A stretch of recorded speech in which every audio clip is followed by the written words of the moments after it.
Hi everyone, welcome back to our vlog. And today we are going to try something different and exciting. We're diving into the story behind an artwork made by a local artist. Yes, instead of visual arts, we are now diving into the world of music.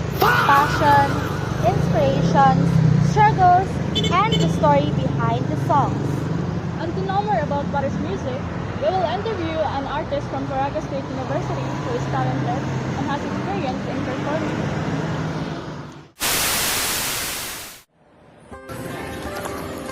Good day.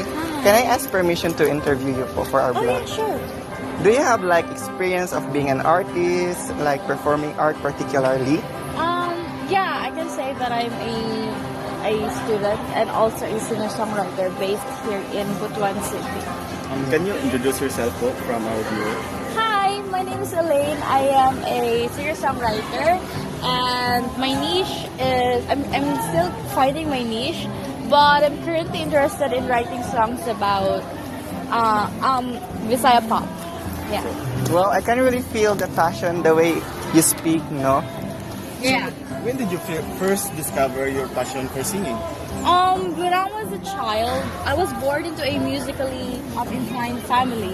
My grandparents were either singer or instrumentalist, so that's why my talent has been molded since I was a kid till now. Is there a particular moment that you discovered that you have a talent for music or particularly singing?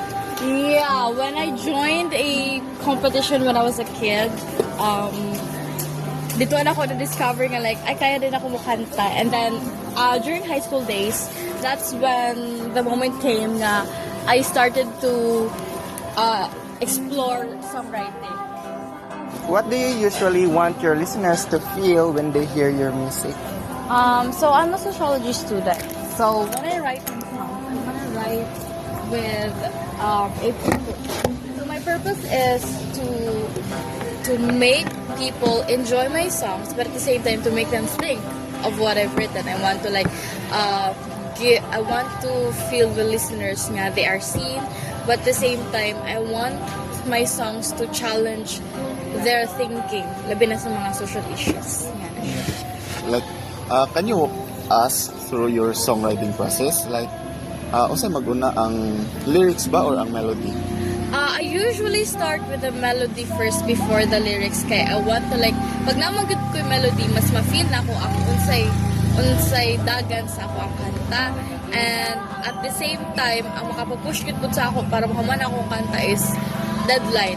Like pag ma-pressure na ako dira na mo gawas ang mga creative juices, so ako ginasatan akong self like deadline, like 1 week dapat mahuman na ni, 3 days dapat mahuman na ni, and then muli ako naka like the night before, usually the night before, and then dira para mo gawas ang mga creative juices. Also, how does your personality influence your music?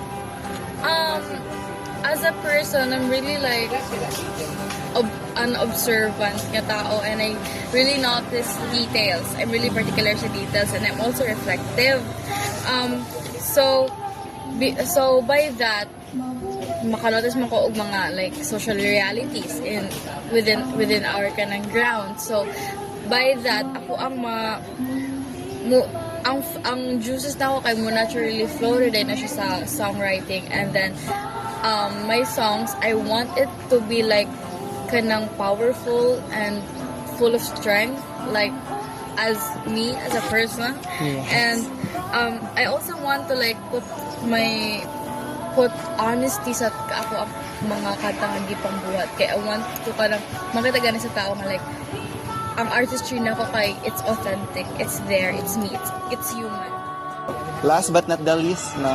So, for our last question, do you have like a message for our viewers now? Yeah. So, one thing that I want to tell the viewers with everything that we do, just do it scared. And don't be afraid to start scared. Okay? Even if your voice shakes, as long as you speak up, you will be heard. That's it.